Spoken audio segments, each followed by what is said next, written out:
Hello, everybody, and welcome to Momentum Boost. I'm your host, Adrienne Gold Davis, and I'm grateful to be with you tonight. And I'm grateful you're here with me tonight because this is the first of two, count them, two boosts this week. But for tonight, something serious, something deep, and something powerfully important. Let me ask you this. Have you ever felt or heard anyone say, will I ever be happy again? Like, seriously, who among us hasn't asked ourselves that question when you're deeply in grief and in pain? Who hasn't wondered if someone we love will ever be happy again? And what if life's worst tragedies? Is there ever any recovery from those? Really? And you know what? So many people struggle with mental health issues, with addiction, with devastating losses. And although it's difficult to know who around us is suffering, we can assume that almost everybody is. And it's our responsibility to learn how to help wherever it's possible, or certainly not to make things worse. This is how you ensure that your fellow human being maintains their dignity at the hardest time of their lives. Now, this month at Momentum, we're focusing on the value of dignity, and we want to know how to ensure it, how to enable it, how to insist on it, how to embrace its urgency. Well, tonight, Sandra Seiden, she's the founder of Step It Forward, is joining us for a very frank discussion on the best way to support a friend in need, even if you happen to be that friend in need. And she's going to explain to us through her tremendous experience with loss, how she's made the journey from the abject darkness back into the light. Now, she's a mother of four. She's a lifelong equestrian who's very involved with many charitable organizations in South Florida. Step It Forward is the organization she began in honor of her beloved late son, Josh. And this organization provides gently used footwear and new socks to those who are in recovery from addiction. And she visits rehabs and recovery centers every single month. She shares her son's story and her personal journey through grief. She's also the Florida State Director of a charity called Personal Ponies, which provides therapy to people with special needs through interactions with mini Shetland ponies. She is an extraordinary woman. Please join me in welcoming Sandra. Hi, Sandra. Thank you, Adrienne. You're very sweet. You know what? Sweet is not the right word. Sandra, first of all, I want to thank you on behalf of all of us for sharing your strength and hope and vulnerabilities so that we might be better and do better in these areas. Can you walk me through the very onset of what provoked this new charitable work that you do, how it helped you move back into the light so that we might all learn from it? Maybe we could start with a picture of your beautiful son. Would that be okay? Sure. Okay, let's take a look at Josh here. So what can you tell me about Joshy? Josh was 30 years old. He had suffered with the disease of addiction for probably a little over 10 years, graduated law school, and we lost him March of 2018, so a little over 3.5 years ago. It was devastating. My heart was crushed.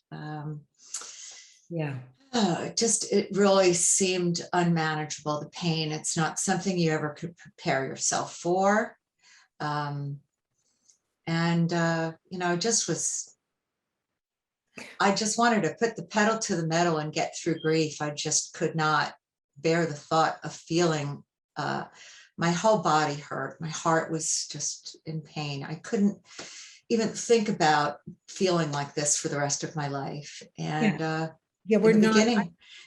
We're not prepared for I don't know if this. we're built to endure that amount of No. pain. And you know, the Talmud, Judaism teaches that there is no greater pain than the loss of a child, that in the hierarchy of pain, if such a thing exists, it's an unimaginable pain that none of us, God forbid, ever should know. And yet, if we could look at the next picture, I see that you had your own way to not necessarily make sense of this, but at least to make meaning from it. And that's another Jewish idea, that we don't know why, but we can deal with the for what. So tell me about this picture. What's happening here? Well, this was actually wonderful. We had flown to New York to be in a walk for awareness and to shatter the stigma of addiction and mental health. And this is my husband and I, and we had our shirts on. A beautiful friend, Victoria, had painted this portrait of Josh, and we turned it into the shirts. And it was such an emotional day. It was a beautiful day. The walk was beautiful, but I think the thing that warmed my heart and made it dance the most and filled it was that we weren't alone. We were walking, with family, friends, my sister's friends. They had all joined us for this wonderful day. And we just felt so much love and support. I think when you are so devastated with this type of pain, the worst thing is to feel alone, but you feel stronger when you feel like, I don't have to do this alone. I don't have to do this walk alone. Literally and figuratively in this case, Sandra, though, my experience has been, while people's intentions are always good, that people are so afraid of the pain of other people that they will often inadvertently leave people alone for fear of saying the wrong thing, somehow making things worse. Now, I'm sure, and I know you well enough to know that you judge people favorably, but there must be some things that are not helpful, that we know they come from the best intentions. So standing with someone, literally walking with them, supporting them in their endeavors, that's positive. But what about, we could take that picture down too now, Dove. Thank you so much. I just want to look at my beautiful Sandra for a minute. Thank you. What are some things, the kinds of things that people say which are like totally wrong? I would rather tell you about the things that people have said to me that were totally right. All right. You know what? If that's okay with you. Do you know, every hug felt like my friends and family and strangers were morphing their love into my heart, trying to fill up all those broken pieces. And a lot of times people just said, there are no words. I don't know what to say, but I am here for you. And that meant the world to us and to me. I mean, it just meant so much to me. Or tell me about Josh. Or people wanted to hear about Josh, not about his addiction or how or why we lost him. They wanted to hear about Josh. Who was Josh? And that meant so much to me. Being that it's been over 3.5 years now, when people want to talk about Josh, just before I signed on here, an old friend of his texted me and we were talking about him, and she had gone to the prom with him, and we were bringing up old memories. And when you lose somebody, you don't want them to be forgotten. And a lot of times people get quiet. They either feel uncomfortable, they're afraid they're going to remind you of the loved one and they're going to make you sad. But when you lose someone you love, nobody has to remind you that they're gone. Yeah. That they're gone here, in their body is not here. I remember that. I think about him every day. I think about him, all day long. So that really brings a lot of light to my heart when people want to talk about him or remind me, or I'll get a text message from an old friend telling me a story or sharing how Josh was there for him. I know he was a good soul, a good person. And, hearing people's memories is just, I love it. So I think just knowing that you're not alone, this isn't a journey you have to do alone. There's so many journeys that are just really, they're too heavy to carry by yourself. And knowing that we're here for one another, and I know we'll get into it more, but as far as support groups and what I do, reaching out and speaking in the rehabs each month, makes people feel your love and feel that you care, and you're not judging, you just want to be there for each other. Well, I mean, obviously we know that when we take our pain and we take our memories and we make them vehicles of growth and of meaning in the world, it doesn't change the pain, but it somehow creates meaning out of something that is, such a void. You said something earlier, and I really want to reiterate it for our viewers. You said the disease of addiction. Addiction is a disease. It is a disease like depression is a disease. It is a disease like cancer is a disease. And unfortunately, when you die of an accidental overdose, you are dying of the disease, the inadvertent side effects of this disease. So when you decided to go to rehabs to speak, you are speaking to people, I imagine, who are in the place that your own son was. And I would imagine more than once, right? Actually, not, no, where I speak every month now, I wish he had been. It's a wonderful place. I wish he had been there. Can you tell me a bit about what makes it wonderful, this rehab? Sure. Well, I'll just tell you, I just want to back up a moment. The first time I spoke, Adrian, I spoke because I was asked to by the first therapist that I went to after Josh passed. And she asked me to speak at a place that she worked during the day. And I was doing a good deed. And it was hard, it was painful telling Joshua's story, telling my story. But when I left, I realized that I had received way more than I planned on giving. Wow. Tenfold. And when I processed what happened and the conversations and the openness and how nobody in the room had anything to lose, including myself, by being completely open. And I left with so much understanding. And I would say it was the beginning of a personal growth for me. What did you understand, Sandra?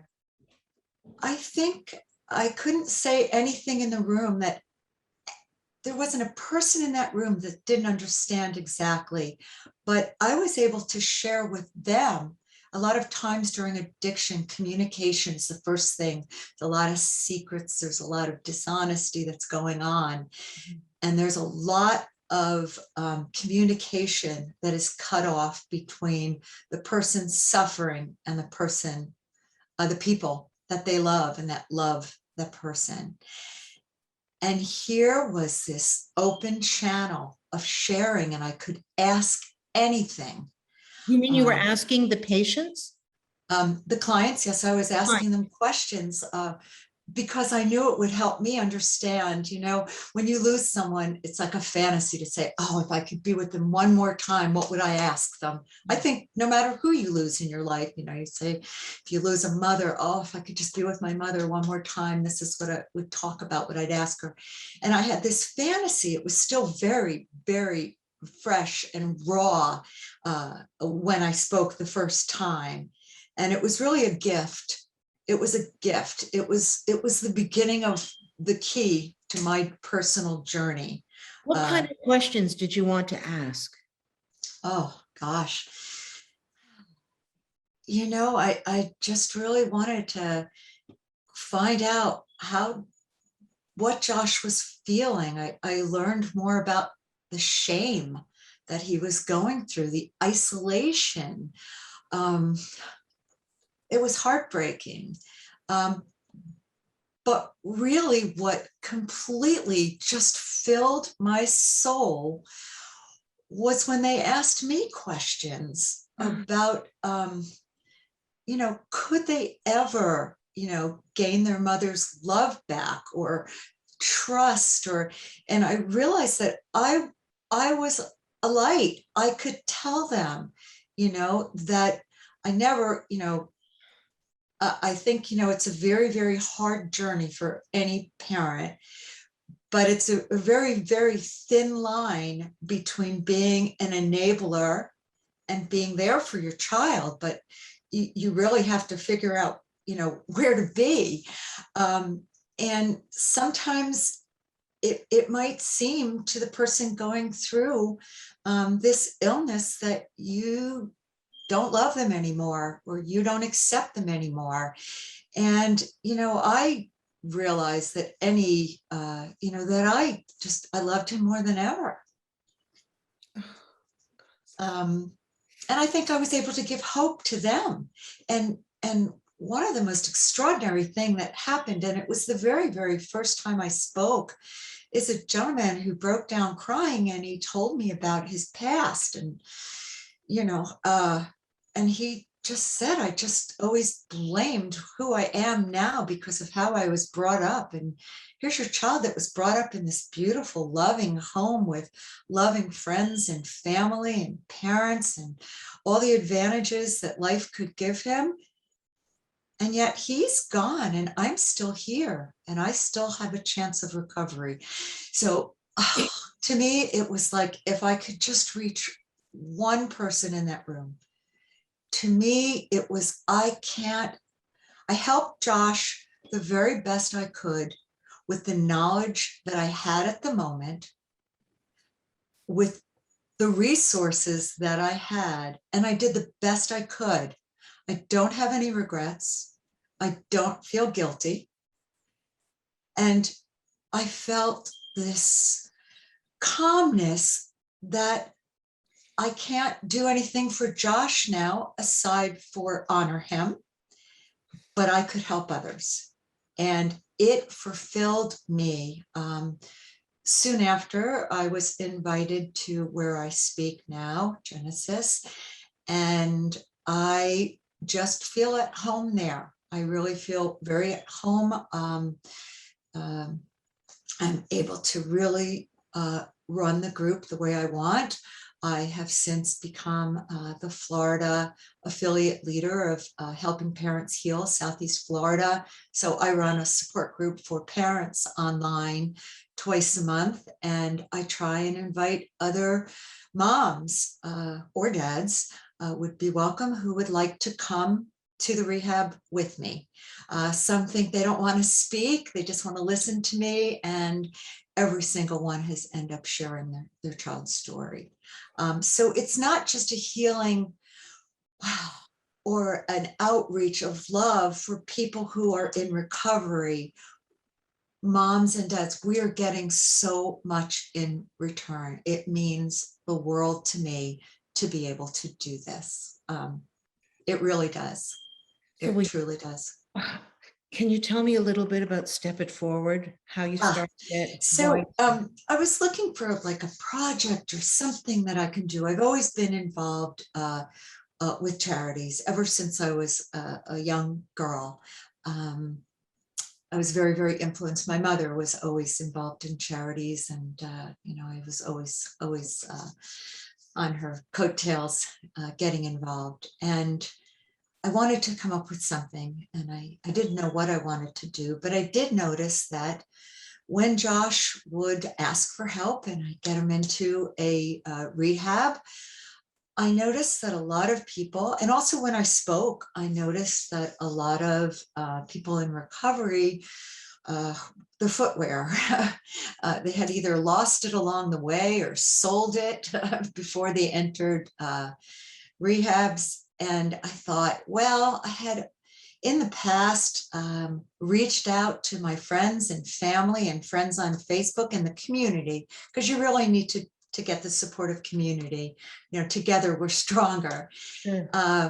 For children, for special needs, for people that I've serviced and helped with the charity Personal Ponies. But now I'm going to talk about something that many people might find distasteful, and that is addiction. And I know there's a stigma, but we are working to break through it. And I'm just going to put it out there. I'm going to collect gently used footwear and new socks, and I'm going to get them out into the community, into the hands and into the feet of people that really will appreciate this. And it wasn't just the physical thing of having shoes that fit, that are comfortable and clean. It was that they know people care. And And that, that was the message. That was the message. This is part of the reason I wanted to speak to you tonight during Dignity Month, is because every single human being, no matter who they are, no matter what state they're in, still needs to be afforded human dignity. So yes, the grieving is one thing. The dignity of having some clean socks and some footwear on you while you're battling through recovery, the hardest thing in the world.